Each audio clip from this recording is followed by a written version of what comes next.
Muito bem, amigos, sejam bem-vindos então a mais um programa aqui do Desnude. Kavinsky, tudo bem contigo aí? Tudo jóia, vocês Tudo animado aqui. jóia. Pô, hoje a gente tem um convidado inusitado aqui, né, que é o Ricardo Waco. Ele é Country Manager da Kids Corp. Eu fui fuçar, né? Eu sou louco por Uhum. esses assuntos mais polêmicos aí. E aí a Kids Corp hoje é a primeira plataforma, assim, pelo menos, vamos chamar assim, a mais notória e de grande visibilidade aí para mídia para crianças. Eu falei, ah, não, esse tema vai dar o que falar. Vamos convidar Ricardo aqui para o nosso bate-papo, né? Então já quero Não, vamos, vai agradecer, ser um prazer. então já quero agradecer aí muito a presença do Ricardo Uaco aqui, né? É, representando, né? Sendo a liderança maior aí da Kids Corp aqui no Brasil. E aí, Ricardo, eu já vou começar com uma discussão polêmica aqui. Olha só, Por favor, eu já vou passar o bastão e aí vamos ver como é que você vai sair dessa aí.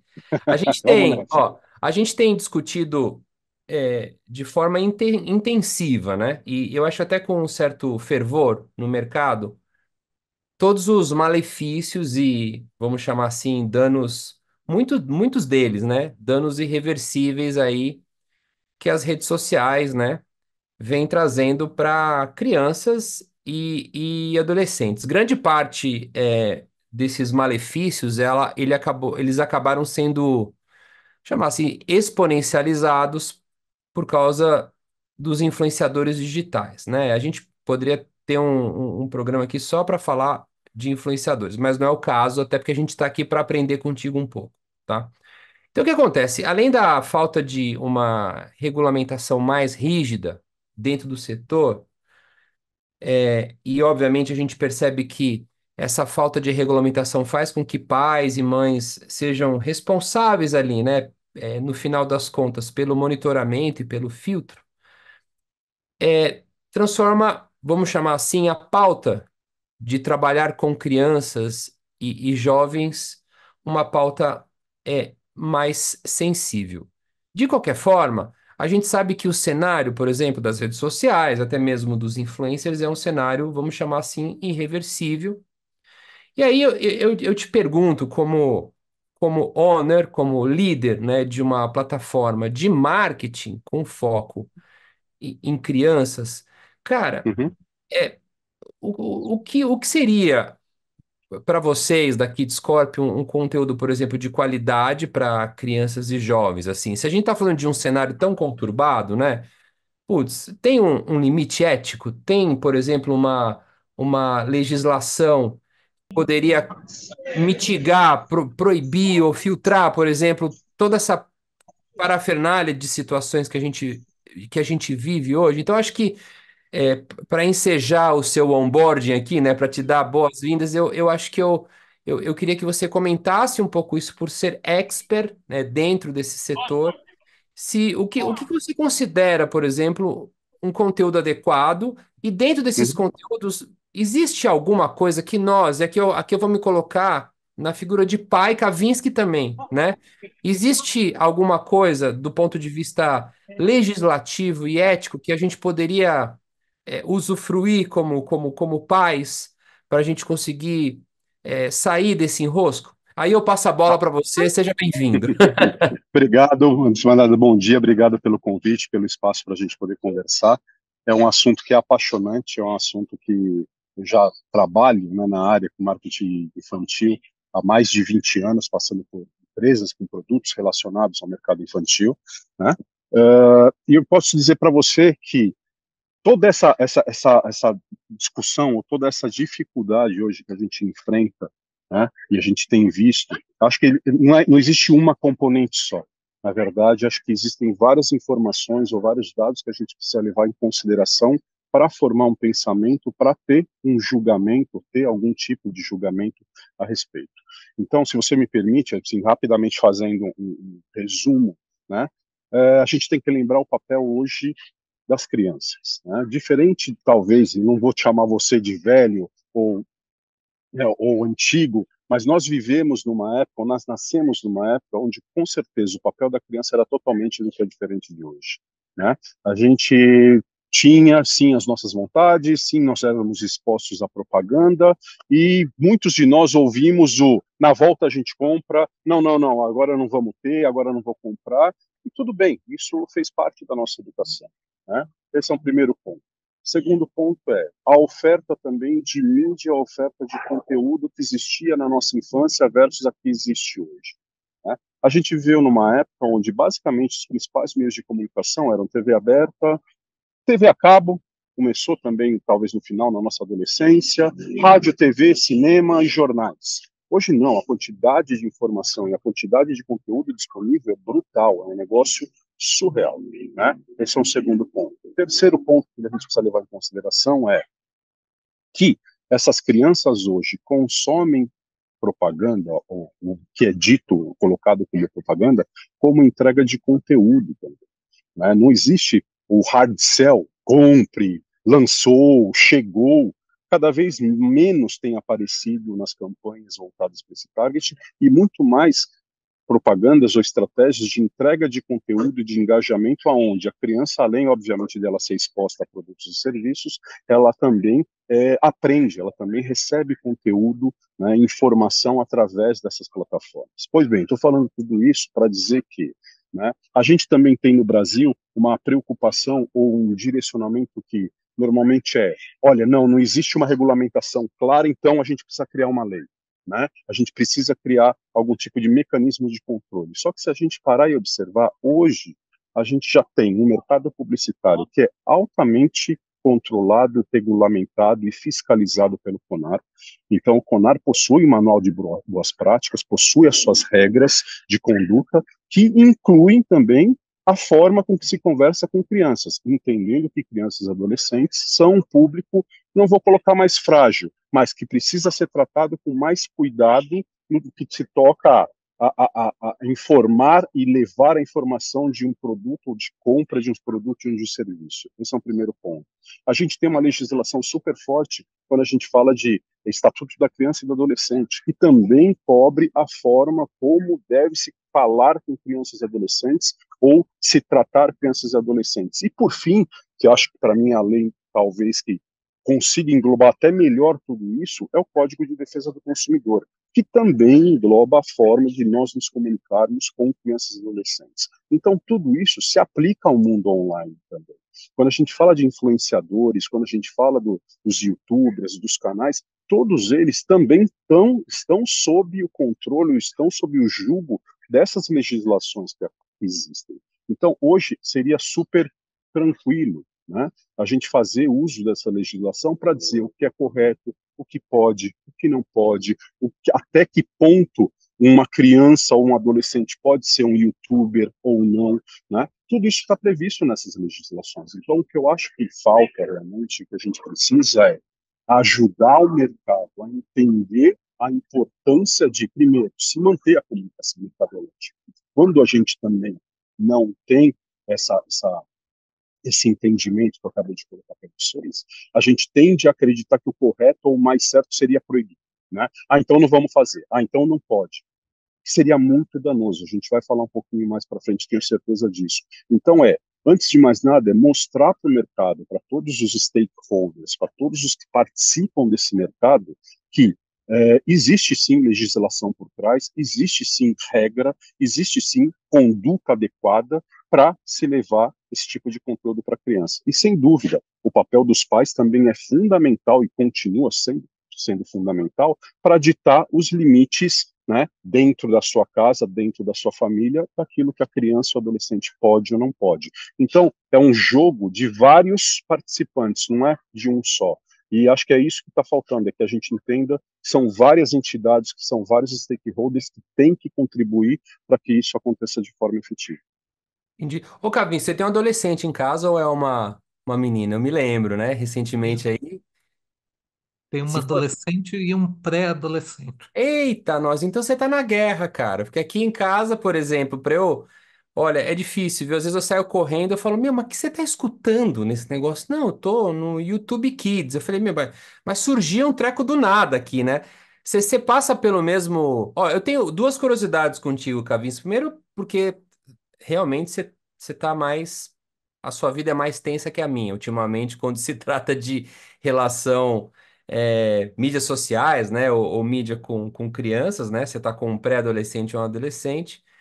Mas eu queria saber um pouquinho como é que é essa relação tua aí com eles dentro desse contexto e também você trazer um pouquinho vamos chamar assim, dos clientes WPP. Hoje vocês atendem alguém que tenha esse perfil, né, mais voltado para criança ou adolescentes?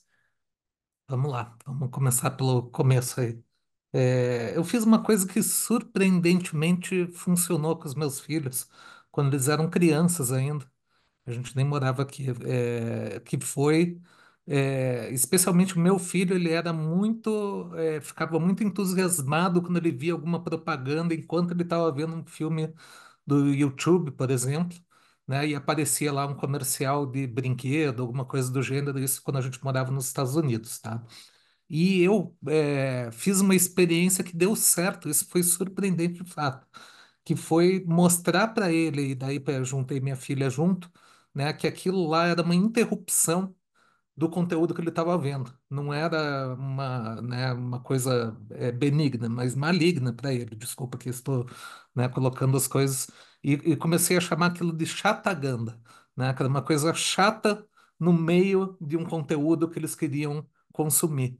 E eles, de novo, né, foi surpreendente, porque eles acabaram comprando isso, eles acabaram percebendo e começaram a fazer esse exercício de ver a propaganda como uma interrupção para eles e não como uma oportunidade, tá?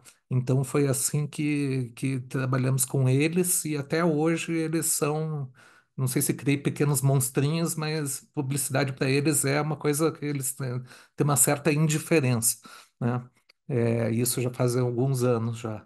Eu não tenho nenhum cliente do mercado infantil, tá? Não me lembro de recentemente ter tido algum, mas participo ou participei pelo menos de algumas sessões do CONAR, né? Sou membro do CONAR, olhando para a publicidade infantil, né? E aí eu acho que a gente tem uma série de realmente é, de quesitos aí, né? A gente olha muito e preza muito pela opinião dos pais, né, quando eles estão criticando ou quando eles abrem algum, né, precedente ali para discutir alguma publicação infantil, né?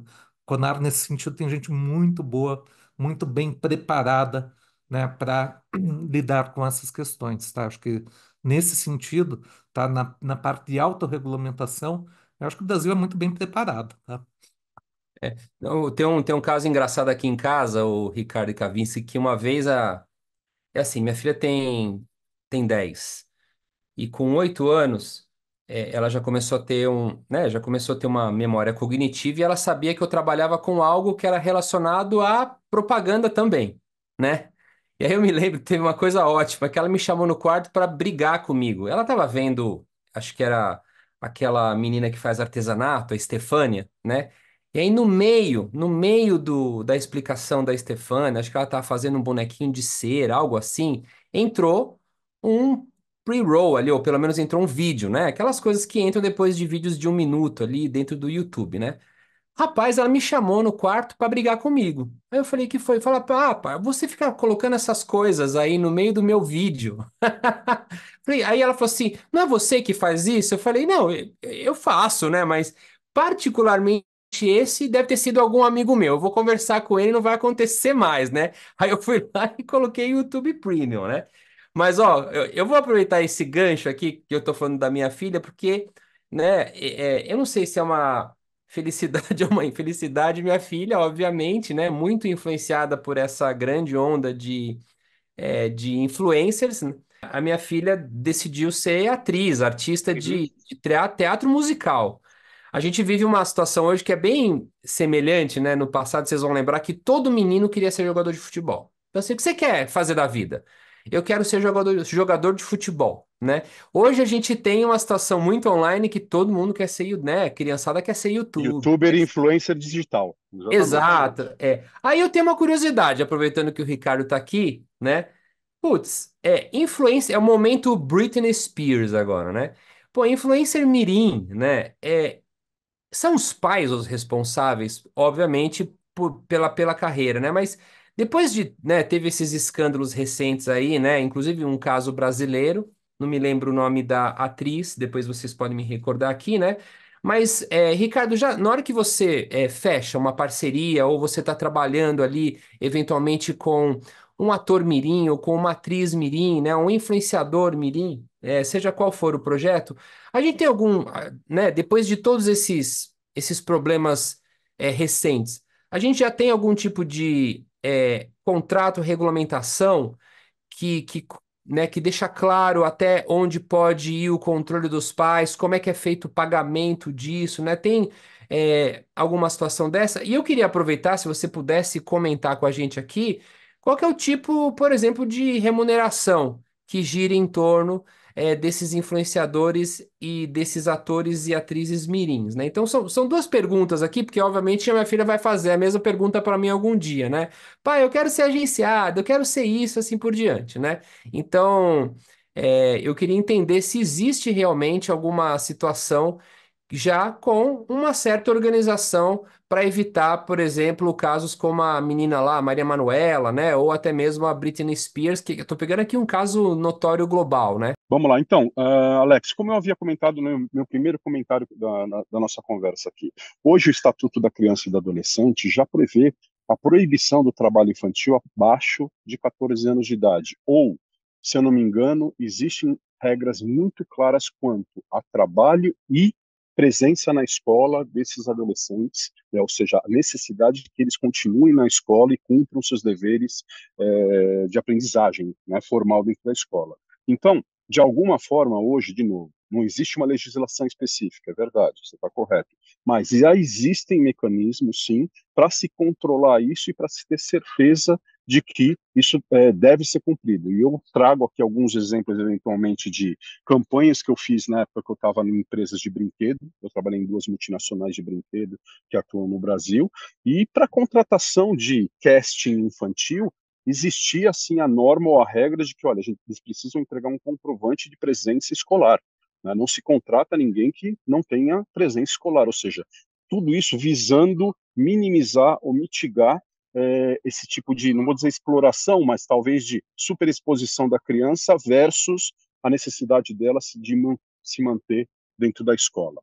Né? É claro, no final do dia, quem tem o controle e o gerenciamento da campanha desses atores, vamos dizer assim, ou desses influenciadores, são os pais, porque a gente sabe muito bem, eu não vou saber dizer um número do Brasil, mas eu consigo te dizer um número dos Estados Unidos, que ano passado, uma criança no YouTube, que é o principal youtuber de unboxing de brinquedos, né? Aquela filmagem de mostrar os brinquedos sendo abertos e tudo mais, né?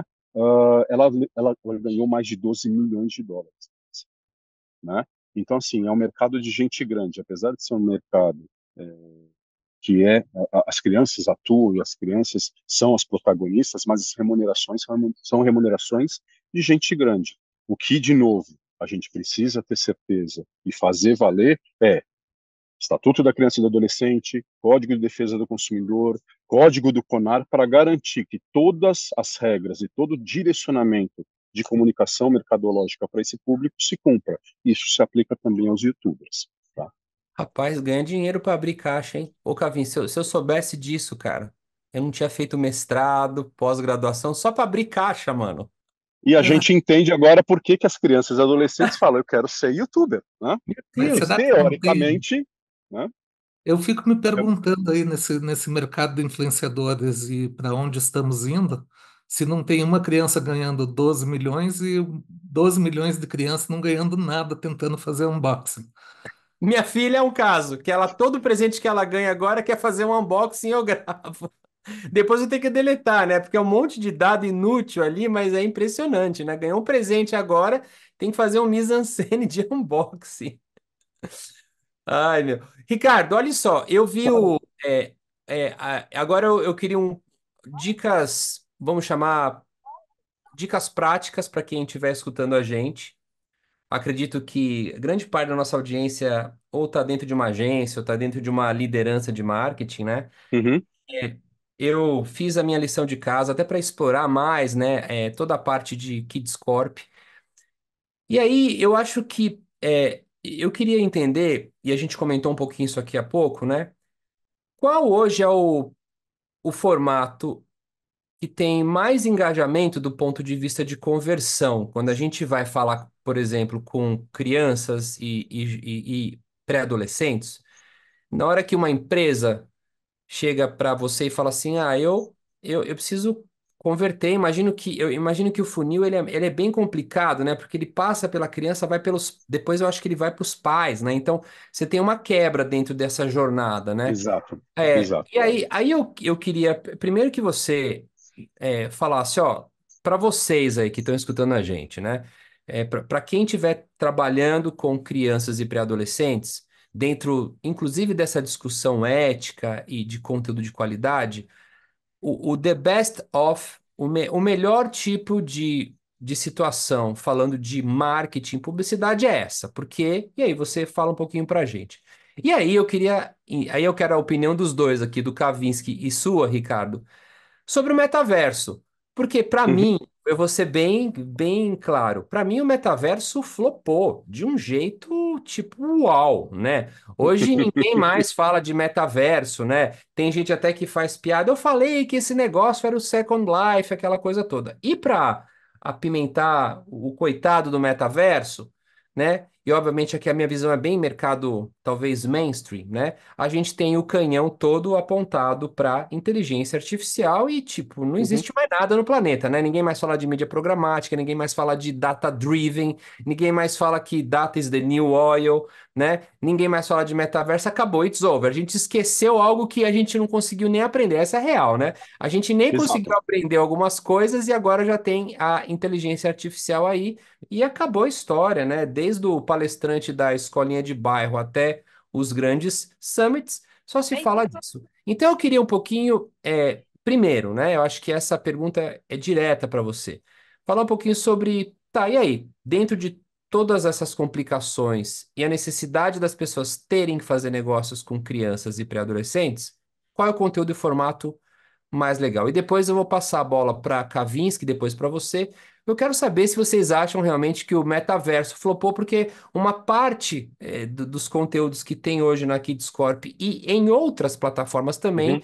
ainda se fala do metaverso. Vamos lá. Então, bom, antes de mais nada, né? Então, continuando o papo que a gente começou a construir aqui.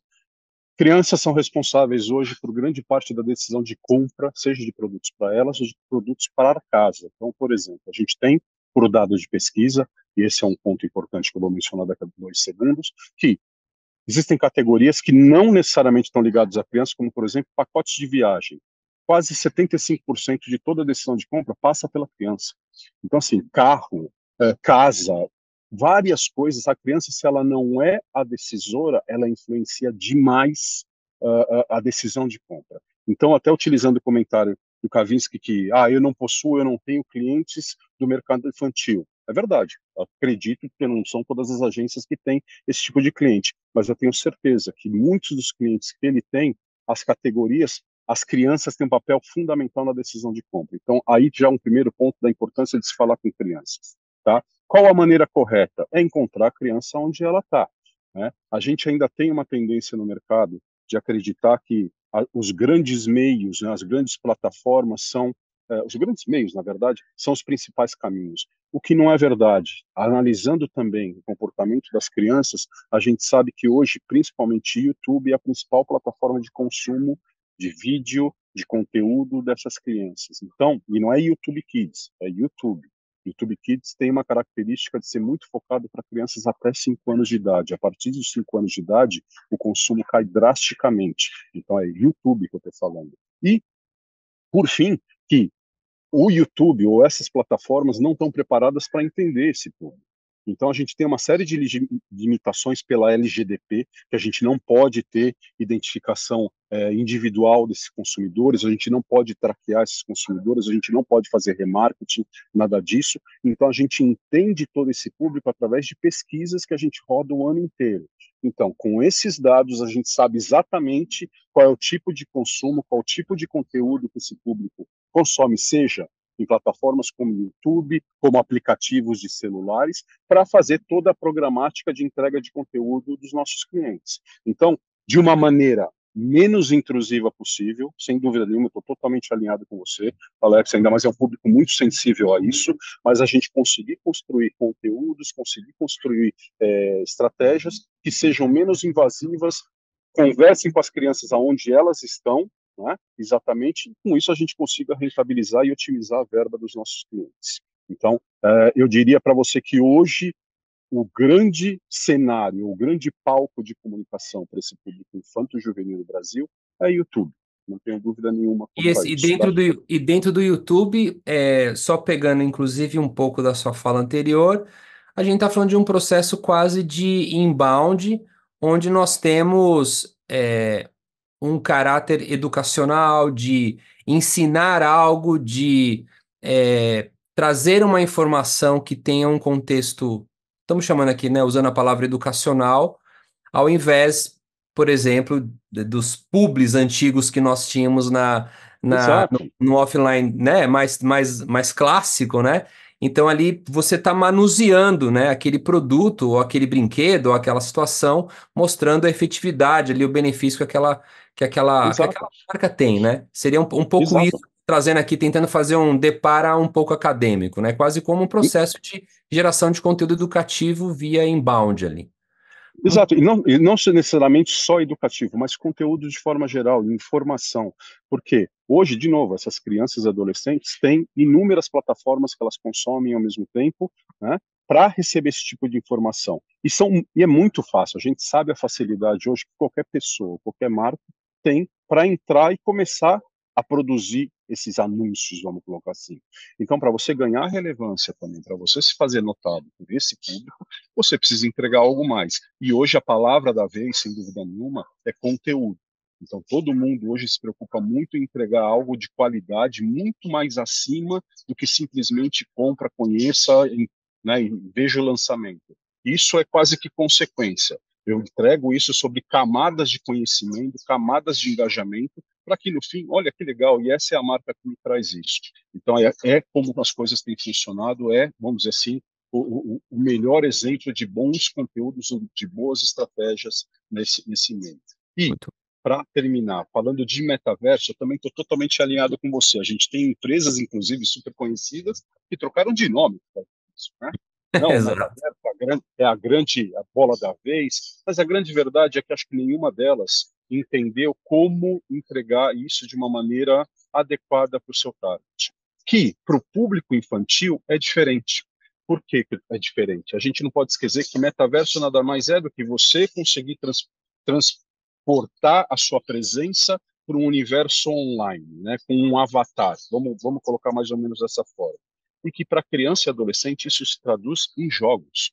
E existem algumas plataformas de jogo online que são super visitadas e que têm um consumo altíssimo, como por exemplo Minecraft, como por exemplo Fortnite, como por exemplo Roblox. E principalmente nessas duas últimas, Roblox e Fortnite, hoje a gente consegue produzir experiências de marcas espetaculares. É quase como transportar aquela experiência que a gente vê em shopping, aquela arena de jogos no shopping, que é legal, uma experiência, né, física, a criança consegue tatear e realmente perceber tudo aquilo, para um mundo virtual onde ela tem o mesmo tipo de experiência, mas uma experiência que é perene, ela pode permanecer durante o ano inteiro dentro das plataformas. Ô, Kavinsky, e para você? Flopou também? Assim, a minha visão é um pouco. Eu entendi o ponto do Ricardo, até porque na hora que a gente joga isso para games muito usados pelas crianças, o Roblox é um caso, né, clássico, né? Mas para outros mercados eu acho que it's over, mas eu queria escutar a tua opinião, se você acha que flopou mesmo.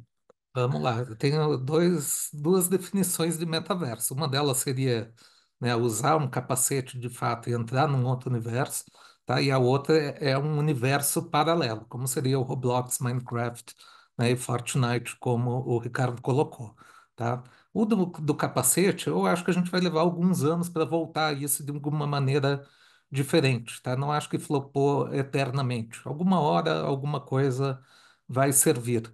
Mas eu fiz algumas experiências desse capacete. Meu filho, por exemplo, é louco para usar, mas ele não pode. A idade dele não permite e eu acho que não é legal realmente. Então, talvez esse capacete nem seja para crianças, né? Porque elas, né, pela regulamentação, né, ou pela sugestão do fabricante, não deveria usar.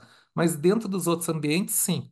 O que me preocupa é a qualidade de tempo que essas crianças, né, e adolescentes gastam dentro dessas plataformas, como um Fortnite, por exemplo. Eu vejo muitos adolescentes aí, né, que têm um tempo demasiado, e daí, claro, entra o papel dos pais também, e a questão das moedas virtuais, né, e de ver muitos casos, inclusive de conhecidos, ou falando com conhecidos de crianças ou adolescentes, né, que acabam acessando aí o cartão de crédito dos pais para fazer as compras, né? Então eu sempre me fico num caminho aí complicado. Eu acho Minecraft, por exemplo, uma ferramenta sensacional para ideação, né? Ou para começar a criar aí modelos de, né, engenharia, por exemplo, uma visão de engenharia das crianças. Por um outro lado, né? Tem sempre ônus e bônus, né? De cada um desses ambientes aí. Muito bem. Ô, Ricardo, para a gente terminar então aqui o nosso bate-papo, eu queria que você comentasse conosco aqui, para quem estiver escutando também, aonde a galera pode coletar informações sobre esse mercado, assim? Se você pudesse dar o caminho das pedras, né? Por exemplo, a Kidscorp, ela tem alguma área do site ou algum espaço onde empresas e agências poderiam coletar informações sobre esse mercado, né? Infantil e pré-adolescente, assim por diante? Existe algum evento específico? Então, para a gente terminar, eu queria que você falasse, ó, essas são as fontes confiáveis onde você pode coletar dados e informações legais sobre esse mercado, caso o pessoal tenha mais interesse. Tá, então vamos lá. Eu acho que eu vou do geral para o mais específico. Eu acho que, como eu comentei com vocês, muitas empresas começaram, apesar de todo o trabalho, vamos dizer assim, de, de tentar proibir ou dificultar a propaganda para o público infanto juvenil, mas existem muitas empresas que já perceberam a importância dele no Brasil. Então, já existem empresas que são focadas no desenvolvimento desse mercado. Então, são produtoras de bom conteúdo, sim.